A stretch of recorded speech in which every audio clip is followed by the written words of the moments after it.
Hello అండి. అందరూ ఎలా ఉన్నారు? మేమైతే బాగున్నాం. మీరు కూడా బాగుండాలని కోరుకుంటున్నాను. ఈరోజు టాపిక్ ఏంటంటే మనకు సోషల్ కంటెంట్ అండి డీఎస్సీకి సంబంధించి. మన ఛానల్‌లో తెలుగైతే మొత్తం కంప్లీట్ చేసామండి. అన్ని లెసన్స్ కూడా థర్డ్ క్లాస్ నుంచి మనం చెప్పడం జరిగింది. లెసన్ వైస్ చెప్పాము. అన్నీ కూడా ఒకసారి చెక్ చేయండి. మన ఛానల్‌లో వీడియోస్ ఉంటాయి. వీడియోస్ చాలా గ్యాప్ వచ్చిందండి. మనకి కొంచెం హెల్త్ బాగోక వీడియో చేయలేదు. ఈరోజు నుంచి నేను డైలీ వీడియోస్ అనేవి పెడుతుంటాను. ఒకసారి ఛానల్ చెక్ చేయండి. ఛానల్ చెక్ చేస్తే మీకు చాలా ఇంపార్టెంట్ బిట్స్ అనేవి చెప్పడం జరిగింది. అలాగే మనకి మెథడాలజీ కూడా తెలుగు మెథడాలజీ, తెలుగు కంటెంట్ కూడా కంప్లీట్ చేసాము. అలాగే స సైకాలజీ కూడా పర్స్పెక్టివ్ ఎడ్యుకేషన్ అన్నీ కూడా చెప్పడం జరిగింది. ఒకసారి చూడండి మన ఛానల్‌లో. ఈరోజు టాపిక్‌లోకి వెళ్తే మనకి ఇది సోషల్ కంటెంట్ అండి మనకి చెప్పడం జరుగుతుంది. ఇది సోషల్ కంటెంట్‌లో మనం థర్డ్ క్లాస్ నుంచి స్టార్ట్ చేసాము. దీనికి ముందు చాలా వీడియోస్ చేసామండి మనం.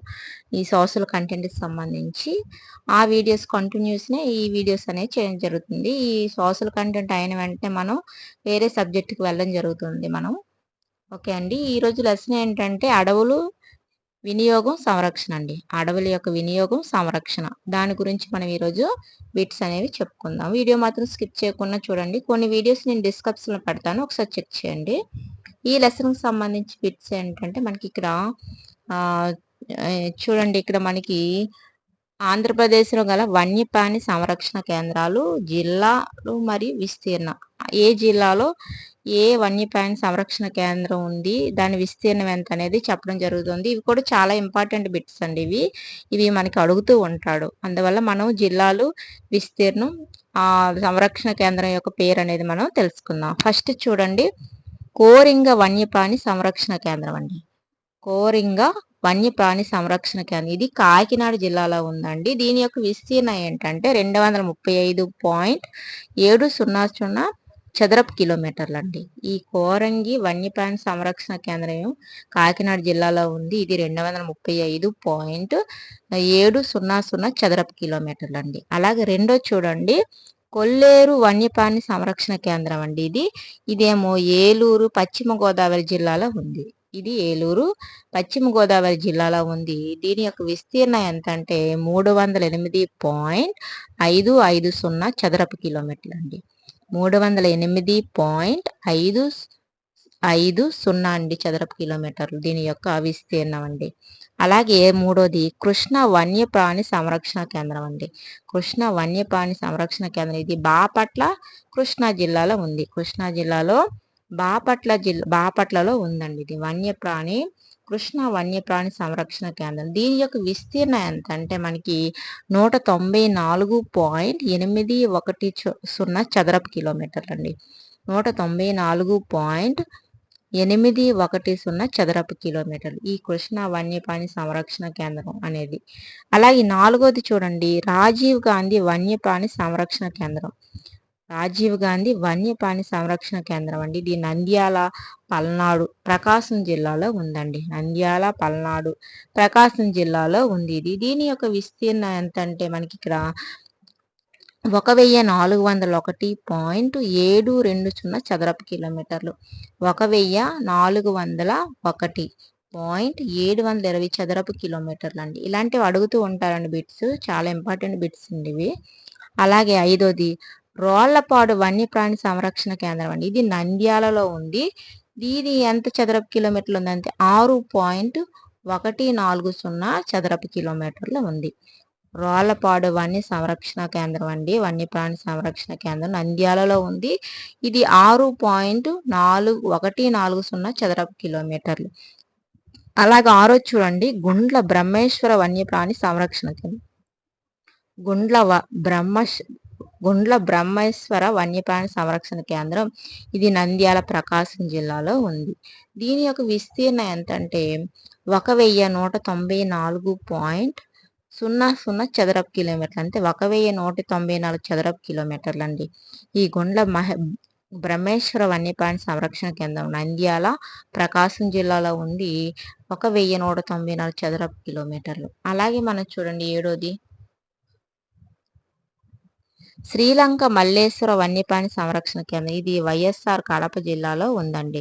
శ్రీలంక మల్లేశ్వర వన్యప్రాణి సంరక్షణ కేంద్రం వైఎస్ఆర్ కడప జిల్లాలో ఉంది.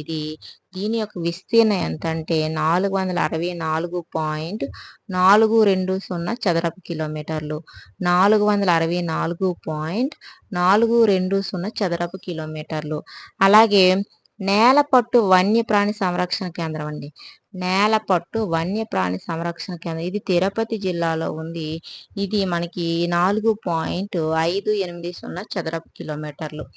నేలపట్టు వన్యప్రాణి సంరక్షణ కేంద్రం ఇది తిరుపతి జిల్లాలో ఉంది.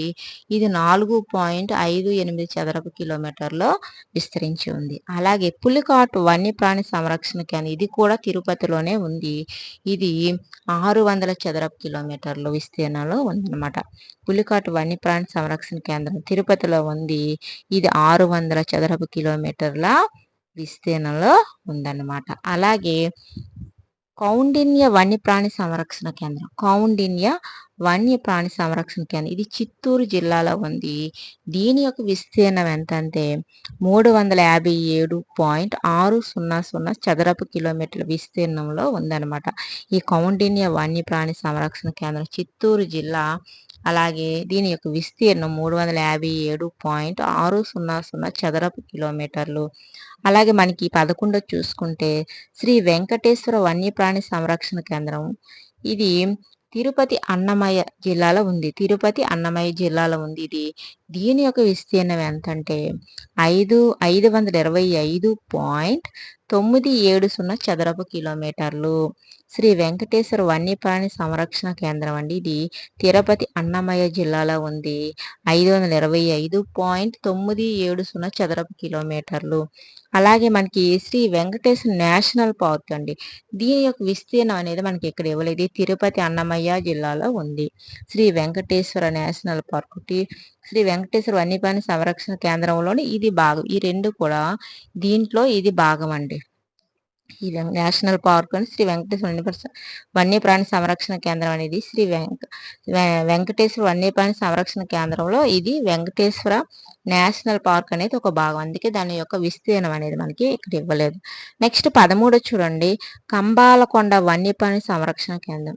కంబాలకొండ వన్యప్రాణి సంరక్షణ కేంద్రం ఇది విశాఖపట్నం జిల్లాలో ఉందన్నమాట. దీని యొక్క విస్తీర్ణం ఎంతంటే 71.390 చదరపు కిలోమీటర్లు. 71.390 చదరపు కిలోమీటర్లు. ఈ కంబాలకొండ వన్యప్రాణి సంరక్షణ కేంద్రం విశాఖపట్నం జిల్లాలో ఉంది. నెక్స్ట్ మనకి 14 చూడండి, శ్రీ పెనుశీల నరసింహ వన్యప్రాణి సంరక్షణ కేంద్రం శ్రీ పొట్టి శ్రీరామ్ నెల్లూరు, వైఎస్ఆర్ కడప, అన్నమయ్య జిల్లాలో ఈ 3 జిల్లాలో ఉందన్నమాట. శ్రీ పొట్టి శ్రీరామ్ నెల్లూరు, వైఎస్ఆర్ కడప, అన్నమయ్య. దీని యొక్క విస్తీర్ణం ఎంతంటే 1030.850 చదరపు కిలోమీటర్లు. 1030.850 చదరపు కిలోమీటర్లు. అలాగే మనకి 15 చూడండి, రాజీవ్ గాంధీ నేషనల్ పార్క్. ఇది ఎక్కడుంది? రాజీవ్ గాంధీ నేషనల్ పార్క్ ఏ జిల్లాలో ఉందంటే ఇది వైఎస్ఆర్ కడప జిల్లాలో ఉంది. రాజీవ్ గాంధీ నేషనల్ పార్క్ ఎక్కడ ఉందంటే మనకి వైఎస్ఆర్ కడప జిల్లాలో ఉంది. అలాగే దీని యొక్క విస్తీర్ణం ఎంతంటే 2.300 చదరపు కిలోమీటర్లు. 2.300 చదరపు కిలోమీటర్లు రాజీవ్ గాంధీ నేషనల్ పార్క్ యొక్క విస్తీర్ణం అండి. ఇది వైఎస్ఆర్ కడప జిల్లాలో ఉంది. అలాగే మనకి ఇక్కడ 16 చూడండి, పాపికొండ నేషనల్ పార్క్. అలాగే ఖమ్మంలోని మనకి ఇక్కడ తెలంగాణలో కొద్ది భాగం ఉందన్నమాట. ఇది పాపికొండ నేషనల్ పార్క్. ఇది ఏలూరు, అల్లూరు సీతారామరాజు జిల్లాలో ఉంది. ఏలూరు, అల్లూరు సీతారామరాజు జిల్లాలో ఉందన్నమాట. దీని యొక్క విస్తీర్ణం ఎంతంటే 1012.850 చదరపు కిలోమీటర్లు. 1012.850 చదరపు కిలోమీటర్లు ఈ పాపికొండ నేషనల్ పార్క్ యొక్క విస్తీర్ణం. ఇది ఏలూరు, అల్లూరు సీతారామరాజు జిల్లాలో ఉందన్నమాట. ఇవి చాలా ఇంపార్టెంట్ అండి. టేబుల్ అనేది ఒక దగ్గర రాసుకోండి. చాలా ఇంపార్టెంట్. విస్తీర్ణం అడగొచ్చు, లేకపోతే జిల్లా అడగొచ్చు. ఈ జిల్లాలో ఏ వన్యప్రాణి సంరక్షణ కేంద్రం ఉంది అని ఆ విధంగా కూడా అడుగుతూ ఉంటారండి. అందువల్ల ఈ టేబుల్ అనేది చాలా ఇంపార్టెంట్. ఒక దగ్గర రాసుకోండి. వీడియో మాత్రం నచ్చితే లైక్ చేయండి, షేర్ చేయండి, సబ్స్క్రైబ్ చేయండి ఫ్రెండ్స్. ఇప్పుడు మనం ఏం చేద్దామంటే మనకి బిట్స్ రూపంలో కొన్ని ఇచ్చారు. అవి కూడా మనం చెప్పుకుందాం. బిట్స్ రూపంలో కూడా మనకి కొన్ని బిట్స్ అనేవి ఇచ్చాడు. అవి మనం ఎలా వస్తాయి అనేది మనం తెలుసుకుందాం. ఒకసారి చూడండి. కోనిఫెరస్ జాతికి చెందిన దేవదారు చెట్లు ఏ ప్రదేశంలో పెరుగుతాయి? కోనిఫెరస్ జాతికి చెందిన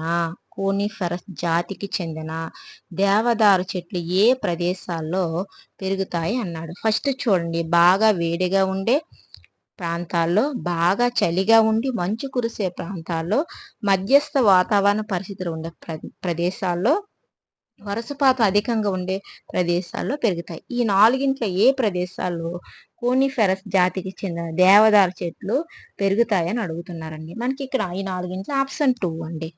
బాగా చలిగా ఉండి మంచు కురిసే ప్రాంతంలో ఈ కోనిఫెరస్ జాతికి చెందిన దేవదారు చెట్లు అనేవి పెరుగుతూ ఉంటాయి. ఎక్కడంటే బాగా చలిగా ఉండి అలాగే మంచు కురిసే ప్రాంతాల్లో ఈ కోనిఫెరస్ జాతికి చెందిన దేవదారు చెట్లు అనేవి పెరుగుతూ ఉంటాయి. నెక్స్ట్ మనకి రెండోది చూడండి. చెట్లు సాంద్రత క్రింది వాటిలో దేనిపై ఆధారపడి ఉంటుంది? చెట్ల యొక్క సాంద్రత అనేది మనకి ఈ క్రింది వాటిలో దేనిపై ఆధారపడి ఉంటుంది అంటున్నారు. ఫస్ట్ చూడండి, వర్షపాతమా, రెండోది ఉష్ణోగ్రత, లేకపోతే రెండునా? వర్షపాతం, ఉష్ణోగ్రత రెండిట్ల మీద ఆధారపడి ఉంటుందా చెట్ల యొక్క సాంద్రత, లేదా వర్షపాతం లేదా ఉష్ణోగ్రత మీద ఆధారపడి ఉంటుందని అడుగుతున్నారు. మనకి ఇక్కడ ఆప్షన్ 3 అనేది కరెక్ట్ అవుతుందండి. మనకి వర్షపాతం, ఉష్ణోగ్రత ఈ రెండిట్ల మీద మనకి చెట్ల యొక్క సాంద్రత అనేది మనకి ఆధారపడి ఉంటుంది. చెట్ల యొక్క సాంద్రత అనేది మనకి వర్షపాతం, ఉష్ణోగ్రతపై ఆధారపడి ఉంటుంది. నెక్స్ట్ మూడోది చూడండి. కేరళ అండమాన్లో ఏ రకపు అడవులు ఉంటాయి? కేరళ అండమాన్లో ఏ రకపు అడవులు ఉంటాయి అని అడుగుతున్నారు.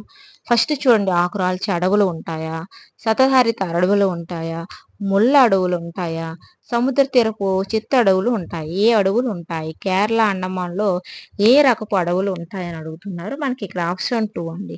సతతహరిత అడవులు అనేవి ఉంటాయి. సతతహరిత అడవులు అనేవి మనకి కేరళ అండమాన్లో ఎక్కువగా ఈ సతతహరిత అడవులు అనేవి ఎక్కువగా ఉంటాయన్నమాట. నెక్స్ట్ మనకు చూడండి, నాలుగోది. ఈ క్రింది వాటిలో సతతహరిత అడవుల్లో పెరిగే చెట్లను గుర్తించండి. ఈ సతతహరిత అడవుల్లో ఎక్కువగా ఏ చెట్లు పెరుగుతాయని అడుగుతున్నాడు. ఫస్ట్ చూడండి, కదంబం, వెదురు, నేరేడు. చూడండి, కదంబం, వెదురు, నేరేడు. ఈ 3 రకాల చెట్లలో ఏ చెట్లు సతతహరిత అడవుల్లో పెరిగే చెట్లు అని అడుగుతున్నాడండి. మనకి ఇక్కడ ఆప్షన్ 3 అనేది కరెక్ట్ అవుతుంది. ఈ 3 కూడా అండి, కదంబం చెట్లు, వెదురు చెట్లు, నేరేడు చెట్లు, ఇవన్నీ కూడా మనకి సతతహరిత అడవుల్లో పెరిగే చెట్లు అండి. సతతహరిత అడవుల్లో మనకి కదంబం, వెదురు, నేరేడు ఈ 3 రకాల చెట్లు అనేవి ఎక్కువగా పెరుగుతూ ఉంటాయండి. నెక్స్ట్ మనకు చూడండి, ఐదోది. ఈ క్రింది వాటిలో హిమాలయాల్లో పెరిగే సతతహరిత అడవులకు సంబంధించి సరైన అంశాలను గుర్తించండి. క్రింది వాటిలో హిమాలయాల్లో పెరిగే సతతహరిత అడవులకు సంబంధించి సరైన అంశమును గుర్తించండి అన్నాడు. ఇందులో సరైన అంశం ఏంటి? హిమాలయాల్లో పెరిగే సతతహరిత అడవులకు సంబంధించి సరైన అంశం ఏదని అడుగుతున్నారు. ఫస్ట్ చూడండి, మనకి ఇక్కడ హిమాలయాల్లో ప్రత్యేక రకపు సతతహరిత అడవులు ఉన్నాయి. అలాగే ఈ అడవుల్లో సంవత్సరం అంతా పచ్చగా ఉండే దేవదారు చెట్లు ఉన్నాయి. మూడోది చూడండి, దేవదారు చెట్లు ఆకులు సన్నగా సూదుల మాదిరిగా ఉండి పూలు పూయవు, శంకువుల వంటి పునరుత్పత్తి భాగాలు ఉంటాయి లేదా పైవన్య. ఇది హిమాలయాలు పెరిగి సతతహరిత అడవులకు సంబంధించి సరైన అంశం ఏంటని అడుగుతున్నారు. ఈ మూడిట్లో ఏంటంటే మనకి ఇక్కడ ఆప్షన్ 4 అండి. అంటే ఈ 3 కూడా మనకు కరెక్టే. హిమాలయాలు ప్రత్యేక రకపు సతహరిత అడవులు ఉంటాయి. అలాగే ఈ అడవుల్లో సంవత్సరం అంతా పచ్చగా ఉండే దేవదారు చెట్లు ఉంటాయి. దేవదారు చెట్లు ఆకులు సన్నగా సూదిగా మారి సూదుల మాదిరిగా ఉండి పూల పుయ్యవు, శంకువుల వంటి పునరుత్పత్తి భాగాలు ఉంటాయి. ఇవన్నీ కూడా మనకి హిమాలయాల్లో పెరిగే సతత హరిత అడవులకు సంబంధించి సరైన వాక్యాలండి. నెక్స్ట్ ఆరోది చూడండి. హిమాలయాల్లోని దేవదారు చెట్లపై మంచు నిలవకుండా ఉండడానికి గల కారణం ఏంటి? హిమాలయాల్లోని దేవదారు చెట్లపై మంచు నిలవకుండా ఉండడానికి గల కారణం ఏంటని అడుగుతున్నారు. ఫస్ట్ చూడండి, వీటి ఆకులు సూదులుగా సన్నగా ఉండటం వల్ల, లేకపోతే ఈ చెట్లు పెంకుటిల్ల కప్పు మాదిరిగా మధ్యలో ఎత్తుగా ఉండి మంచు నిలవకుండా రెండు వైపుల క్రిందికి ఉండటం వల్ల, లేకపోతే ఈ చెట్లు పూలు పూయకుండా ఉండడం వల్ల, దే కారణం వల్ల హిమాలయాల దేవదారు చెట్లపై మంచు నిలవకుండా ఉంటుందని అడుగుతున్నారండి. ఈ నాలుగింట్లో మనకి ఇక్కడ ఆప్షన్ 4 అండి కరెక్ట్ అవుతుంది. అంతే ఒకటోది రెండోది. నీటి ఆకులు సూదులుగా సన్నగా ఉండటం వల్ల, అలాగే ఈ చెట్లు పెంకుటిల్లు కప్పు మాదిరిగా మధ్యలో ఎత్తుగా ఉండి మంచు నిలవకుండా రెండు వైపులా కిందకు ఉండడం వల్ల హిమాలయాల్లోని దేవదారు చెట్లపై మంచు నిలవకుండా ఉండడానికి ఈ రెండు కారణాలనేవి మనకి సరైనవి. నెక్స్ట్ మనకు చూడండి ఏడోది, సతత హరిత అడవులు ఎప్పుడు పచ్చగా ఉండటం గల కారణం ఏంటి? సతత హరిత అడవులు ఎప్పుడు పచ్చగా ఉండటం గల కారణం ఏంటని అడుగుతున్నారు. ఫస్ట్ చూడండి, ఇక్కడ చెట్లు ఆకులు రాల్చుటకు, తిరిగి చిగుళ్ళు తొడుగుటకు మధ్య చాలా తక్కువ వ్యవధి ఉండటం. అలాగే రెండోది చూడండి, చెట్లు నిరంతరం పెరుగుదలకు తేమ వేడిమి ఎల్లప్పుడూ అందుతూ ఉండటం. అలాగే మనకి మూడోది చూడండి, ఒక రకం చెట్లు ఆకులు రాల్చినప్పుడు మరొక రకం చెట్లు ఆకులతో పచ్చగా ఉండటం. అసలు ఏంటి దీనికి గల కారణం? సతతహరిత అడవులు ఎప్పుడు పచ్చగా ఉండడానికి కారణం ఏంటంటే మనకి ఇక్కడ ఆప్షన్ 3 అండి. ఈ మూడు కూడా కారణమేనండి. ఇక్కడ చెట్లు ఆకులు రాల్చుటకు, తిరిగి చిగుళ్ళు తొడుగుటకు మధ్య చాలా తక్కువ వ్యవధి ఉండడం వల్ల, అలాగే మనకి రెండోది చెట్లు నిరంతరం పెరుగుదలకు తేమ వేడిమి ఎల్లప్పుడూ అందుతూ ఉండడం. నెక్స్ట్ ఒక రకం చెట్లు ఆకులు రాల్చినప్పుడు మరొక రకం చెట్లు ఆకులతో పచ్చగా ఉండటం వల్ల మనకి సతత హరిత అడవులు ఎప్పుడూ పచ్చగా ఉంటాయన్నమాట. నెక్స్ట్ మనకు చూడండి ఎనిమిదోది, ఆంధ్రప్రదేశ్లో ఆకురాల్చి అడవుల్లో ఎన్ని రకాలు కనిపిస్తున్నాయి? ఆంధ్రప్రదేశ్లో ఆకురాల్చి అడవుల్లో ఎన్ని రకాలు కనిపిస్తున్నాయి అంటున్నారు. ఫస్ట్ చూడండి 2 రకాలు, రెండోది 3 రకాలు, మూడోది 4 రకాలు, నాలుగోది 5 రకాలు. అసలు ఎన్ని రకాలు ఆంధ్రప్రదేశ్లో ఆకురాల్చి అడవులు ఉన్నాయని అడుగుతున్నారు. మనకి ఇక్కడ ఆప్షన్ 1 అండి, 2 రకాలు ఉన్నాయి. ఎన్ని రకాలు ఉన్నాయండి? 2 రకాలు అనేవి ఉన్నాయి. ఆంధ్రప్రదేశ్లో ఆకురాల్చి అడవులు మనకి 2 రకాలుగా కనిపిస్తాయి. నెక్స్ట్ మనకు చూడండి 9వది, ఆంధ్రప్రదేశ్లో ఎక్కువ వర్షపాతం ఉండే ప్రాంతంలోని ఆకురాల్చి అడవుల్లో ఏ రకం చెట్లు పెరుగుతాయి? ఇక్కడ చూడండి, ఆంధ్రప్రదేశ్లో ఎక్కువ వర్షపాతం ఉండే ప్రాంతంలోని ఆకురాల్చి అడవుల్లో ఏ రకం చెట్లు పెరుగుతాయి అంటున్నారు. ఫస్ట్ చూడండి, వేగి ఏగిస, నెక్స్ట్ మద్ది, దాన్ని అర్జున అంటాము. అలాగే బండారు జిట్టేగి, నెక్స్ట్ లేదా పైవన్య. అసలు ఈ నాలుగింట్లో ఆప్షన్ ఏంటంటే మనకి ఇక్కడ ఆప్షన్ 4 అండి, పైవన్యని. వేగి ఏగిస, అలాగే మద్ది, దాన్ని అర్జున అంటాము. అలాగే బండారు జిట్టేగి, ఈ మూడు రకాల చెట్లు అనేవి మనకి ఆంధ్రప్రదేశ్లో ఎక్కువ వర్షపాతం ఉండే ప్రాంతంలోని ఆకురాల్చి అడవుల్లో మనకి ఈ రక చెట్లు అనేవి పెరుగుతూ ఉంటాయి. నెక్స్ట్ 10వది చూడండి, ఆంధ్రప్రదేశ్ రాష్ట్రంలో ఆకురాల్చి అడవులు ఏ జిల్లాలో కలవు? ఆంధ్రప్రదేశ్ రాష్ట్రంలో ఆకురాల్చి అడవులు ఏ జిల్లాలో కలవని అడుగుతున్నారు. ఫస్ట్ చూడండి శ్రీకాకుళం, రెండోది విశాఖపట్నం, 3 తూర్పుగోదావరి. మనకి ఇక్కడ ఆప్షన్ 3 అనేది కరెక్ట్ అవుతుంది. అంటే ఈ 3 రకాలు శ్రీకాకుళం, విశాఖపట్నం, తూర్పుగోదావరి ఏజెన్సీ ప్రాంతాలు మనకి ఇక్కడ ఆకురాల్చి అడవులు మనకి ఎక్కువగా ఉంటాయండి. ఆంధ్రప్రదేశ్లో ఆకురాల్చి అడవులు ఏ జిల్లాలు ఎక్కువగా ఉంటాయంటే మనకి ఇక్కడ శ్రీకాకుళం, విశాఖపట్నం, తూర్పుగోదావరి జిల్లాలోని ఏజెన్సీ ప్రాంతంలో ఈ ఆకురాల్చి అడవులు అనేవి ఎక్కువగా ఉంటాయి. నెక్స్ట్ మనకు చూడండి 11వది, మనకి ఇక్కడికి సరిపోదులండి. రేపు మనం 11 నుంచి చెప్పుకుందామండి. 11 బిట్ నుంచి మనం స్టార్ట్ చేసుకుందాము. ఈ బిట్స్ కావాలంటే మనం రేపు పెట్టిన వీడియోలో చూడండి. ఓకే అండి. లెంత్ అనేది ఎక్కువగా అయిపోతుంది. అందువల్ల మనం రేపు 11 బిట్ నుంచి మొత్తం 40 బిట్లున్నాయి ఈ లెసన్‌కి సంబంధించి. మనకిప్పుడు ఈరోజు 10 అయిపోయాయి కదండీ! మనకిక రేపు 11 బిట్ నుంచి మనం స్టార్ట్ చేసుకుందాం. ఓకే అండి. వీడియో మాత్రం స్కిప్ చేయకుండా మొత్తం చూడండి. చాలా ఇంపార్టెంట్ బిట్స్ అనేవి డైలీ మన ఛానెల్‌లో చెప్తున్నాము.